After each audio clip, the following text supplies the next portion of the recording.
Hey everyone, it is Allison here on The Clear Perspective, and I am so excited to have Tesha, the dental diversity diva, with me today. And we are going to be talking about diversity and inclusion in the dental world. Hey, how are you? Hey, I'm great. How are you? You look so beautiful. Like, I Oh, love your jacket. I love the red lipstick. thank I'm a you. huge fan of red lipstick. Thank you. I see. Looks great on you too. Thank you. So I want to introduce my audience to you, and I'm going to share your full bio. So bear with me here, guys, as I read through her bio because it is amazing, and I want to be able to introduce you with your story, really. So Tesha, she is the dental diversity diva, was born and raised in Trenton, where she and her two sisters were the first African American children to integrate into a small Catholic school called Immaculate Conception. At the age of 5, she was already keenly aware of her race and how it played a role in how she was treated. She faced some challenges during her 6 years at the school, but as fate would have it, Immaculate Conception had a partnership program with a nearby Catholic school named Sister Georgine School, which was a school for children with special needs. It was there that she learned to love and celebrate the differences in humanity.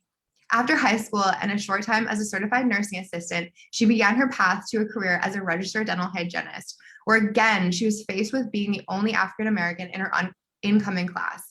Now, with 10 years of clinical experience, her certification as a diversity professional, and her platform as a national speaker on diversity, inclusion, and equality, she wants to ensure that the dental community is more inclusive and accepting of different cultures.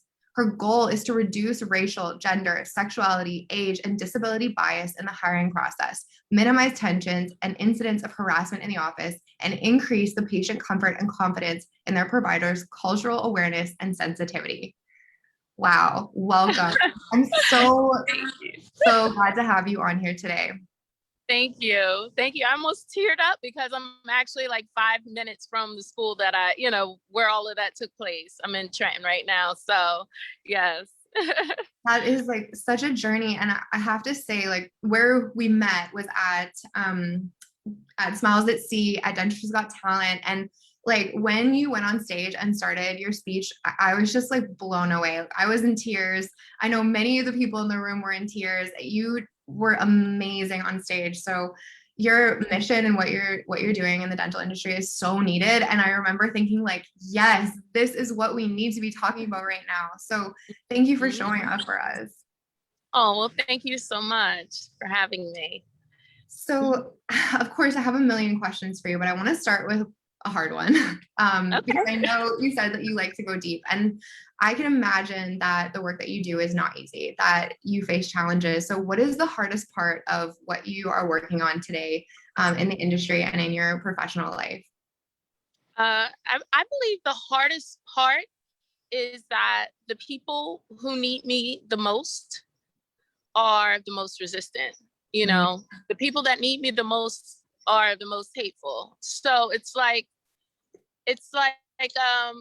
if you liken it to being a hygienist, it's like doing a scaling and root planing on that patient that acts like you personally made them come. You know what I mean? Like, so it's it's really that same type of feeling. Like, I'm trying to help you. I need you to just open your mind, work with me. It's about finding common ground and then getting them to the other side. But the walls that they put up to protect their the same.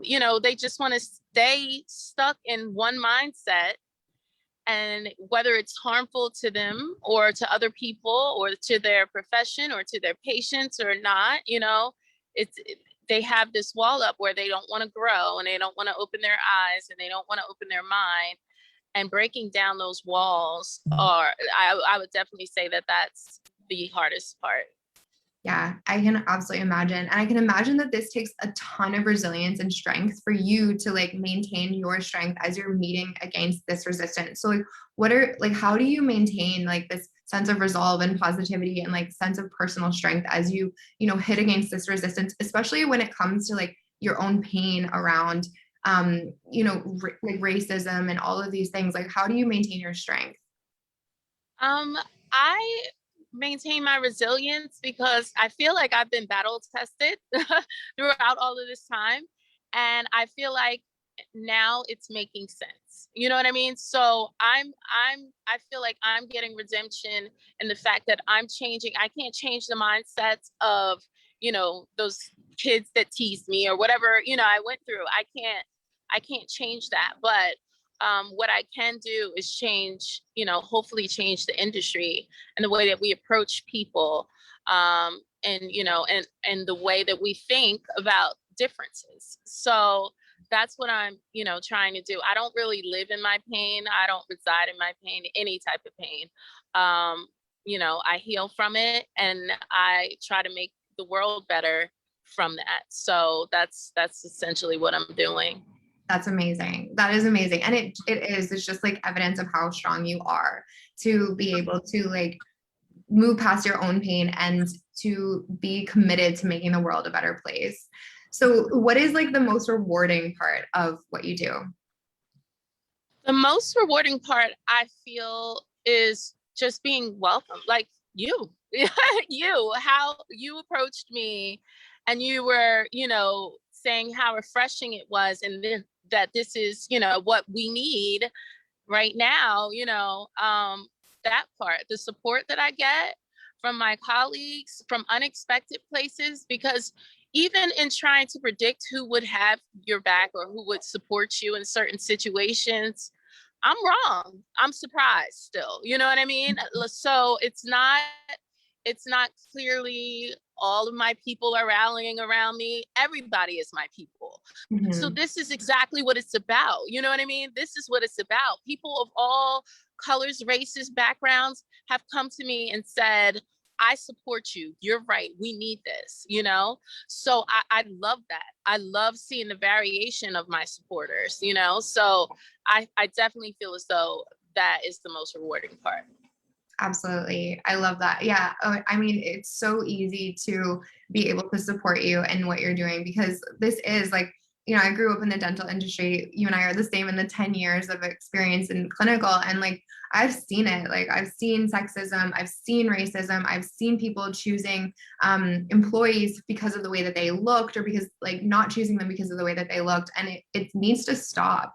And you were the first lecture I ever heard in a decade of being in the dental industry that was on diversity in the dental industry. And like, I have goosebumps thinking about that because I'm like, we should be talking about this more. We should have been talking about this a long time ago. But now, like, when I see somebody that like their passion and their mission is to change it, we need to celebrate you. We need to support you. We need to elevate you. And that is so important. So I really appreciate you taking the time today and like really for my audience to be able to get to know you. And so kind of in that, like, what can we all do to like my followers, to anybody that's watching, like, how do we make this better? How do we like support you in this mission? Really, you have to take the lead in your own environment. You know what I mean? So when I'm doing training, I don't just train people. I set a team in place so that the work can continue without me. So you have to essentially, we don't have all offices don't have like human resources and things of that. The way that our offices are set up, it's not as structured as a business or a college or something like that. So we have to, if this is something we're passionate about, there's daily steps that you can take to try to change things and make your office more welcoming to diversity. Just simply, looking at the pamphlets and the handouts that you have in your office and seeing if there are any variations in that. I tell people how I've met adults who still thought the melanin pigmentation in their gums was an issue, and they try to scrub it off with the toothbrush. So that's because they have never seen an example of a healthy mouth with melanin pigmentation. Having conversations like that and just letting somebody know that you are perfectly created, So, and this is how you're supposed to look, and it's okay. You don't have to have bright pink gums, So just conversations like that, number one, would make your patient feel more welcoming. Number two, I feel like our philosophies rub off on each other. I've worked at offices long enough where I hear them saying my spiel in the next op. I'm like, copyright infringement. No, but you understand what I'm saying? So if you are outward with your beliefs and your philosophies, I feel like that will spread throughout your office.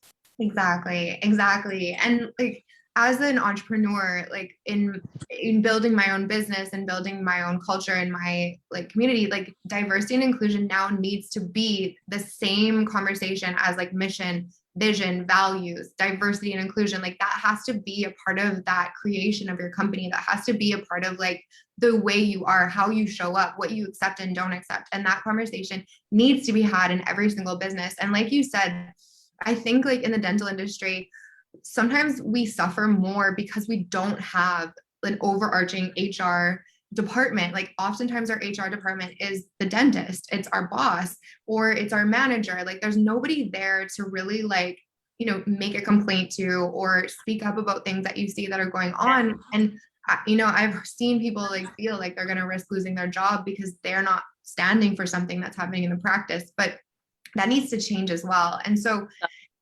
if people have questions about how to handle certain situations in their practice that they're seeing, like where would you suggest that they go? Well, you can always go to my website. And I just want to point out the things that I am certified to help you with. Like she said, sexism, sexual harassment, all of these things that, we feel trapped in. Who are you going to report that to? If it is your boss, if it is your, if it is your office manager, or if it's, the boss's golf buddy, like certain ways we feel trapped and we don't know how to handle certain things, whether it's, LGBTQ plus discrimination, things of that nature. Reach out to me. My website is dentaldiversitydiva.com. And that'll accept any, emails, and that'll go straight to my email. And you could also reach me at tisha@dentaldiversitydiva.com, which is my direct email. So, I'm available. If you just have questions, I really want to it's not about money at this point. It's about making a difference. I will work 5 jobs to fund this change that I'm so passionate about. So it's not about that. If you just have a question, I'm not going to give you a consultant fee. It's really about the change. Okay. I love that. That's so generous. Thank you. Thank you so much for that time. And it's probably scary to think of like, if we were in a room of 1,000 dental professionals, if we could say like, put your hand up if you've ever felt like you've had bias towards you, if you've ever been racially discriminated against, if you've ever had sexual harassment, like it would be scary to see how many people put their hands up. Like we should do that. We should do that. Yes. And do that. And I do think like, especially as women too, like when we feel like we have to be polite and we feel like we have to like not say something when we're feeling uncomfortable, like because we're at a risk of losing our jobs or because we just don't know if like it's okay to say that we don't want whatever's happening. I think like tools need to be shared of how to respond in a way that helps us feel empowered and helps us, hold our boundaries. And I think it's so important to start having these conversations more openly and push this forward. So I love what you're doing. I absolutely love it. Thank you so much. What is like the future going to hold for you? Like you're an international speaker, you're amazingly talented. Like what's going to be in the next like few months for you? The next few months, well, October is going to be crazy. It's so much going on in October. But the next few months, I will be at RDH Under One Roof. And I will be traveling. I have a few secret things in the works, but there's a company that actually acquisitioned me to do a dental office management type of library, reporting. So they will have a chapter on things of this nature, sexual harassment and how to handle that in the office. So that information will be coming out soon. So I'm really excited about that. So I like to work with dental office managers. I just spoke at the American Association of Dental Office Managers, and they were so thankful. They were very, very receptive to, what I had to say, because a lot of dental office managers don't have HR experience, so some of the things that I'm, exposing them to maybe new. And, you know, so they were very excited about the information that I gave and different changes they could make in their office and with their staff. Yep. That's amazing. That's amazing. I like cannot wait to see you speak again. That was a phenomenal speech. And I'm just so excited for what you have coming up. Oh, So tell us like what are some of the things that you like love to do to like restore yourself or to just like have fun? Like tell us a little about you. I'm a lot of fun. I'm like, I'm not as fun as Elijah Desmond, but I feel like I'm like a third or something. I am 42 years old, so I'm slowing down, but I do know how to have fun, and I'm free in my fun because I don't follow the parameters of, oh, you can only talk to this group or that group.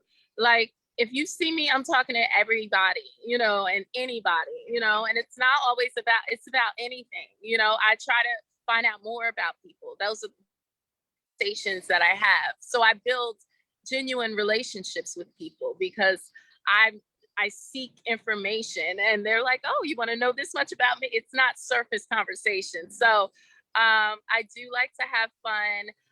In general, I, you know, exercise. I used to like traveling, but now I travel so much for work. It's like, oh, work, you know? So, but it's still good. It's still good. I find light and positivity in anything. So. I love that. No, I love that. I'm only a third of as fun as Elijah Desmond. I don't know how any of us can be as fun as Elijah Desmond. It's almost impossible. I would hurt myself. Yeah, we would all like break our legs or something. It would be impossible. Yeah. But no, you're also something else I observed about you being at Smiles at Sea with you is like you're exceptionally fashionable as well. Exceptionally fashionable. Thank you. Thank you. That's fun too. Getting dressed is fun. Yes. Especially for speaking events. Amazing. So my final question, I feel like I could chat with you like all day, but I'm cognizant of your time. But my final question is one that I like to ask all of my Clear Perspective audience, and that is, what is your definition of success? Like in your zone of genius, if you could see kind of like looking back on it all of your work that you're doing, everything that you're working towards, and the greatest success that you could create, what would that look like? It would look like if this conversation wasn't new, if it wasn't fresh, like I want these concepts to be stale almost, you know. I want it to be so natural and so common that nobody knows who I am. I really do. I really do. I want this to be normalcy, you know? So I want these conversations to happen in every office. I want them to take people to take the approach of what more can I do on their own without being pushed. You know, there's inspiration everywhere you look. You know what I mean? Anytime you have someone in your chair that doesn't closely mimic your background, that's an opportunity to find out more. And think of all the things we talk to our patients about. Mm-hmm. And then think about the things that can make their experience better, you know? So I feel like this is part of that. So I want this conversation to not even be, you know, that big of a deal. I want it to be natural.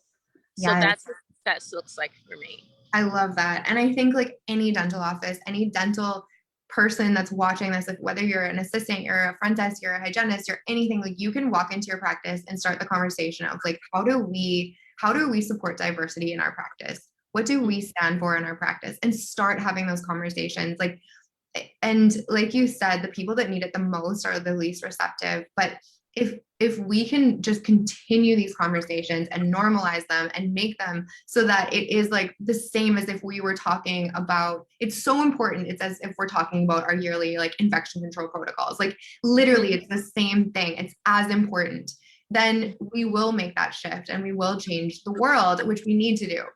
Yes. And so I want to challenge you guys, like take this conversation back to your offices, back to your leaders, and start asking these questions and asking your patients, how can we serve you better? What do you need to feel more supported in our practice? Like really start thinking about these things. And that's how we're going to make these changes.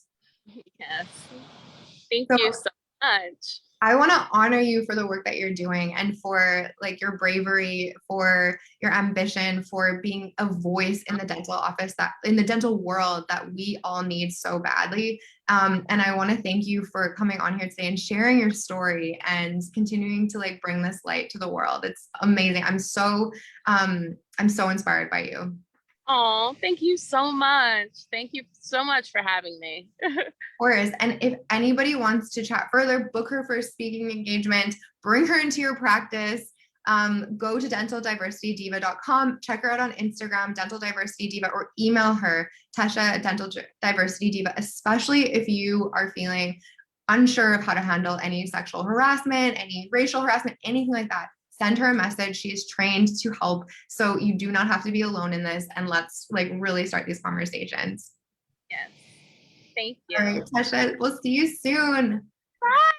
Can't wait. Bye. Bye.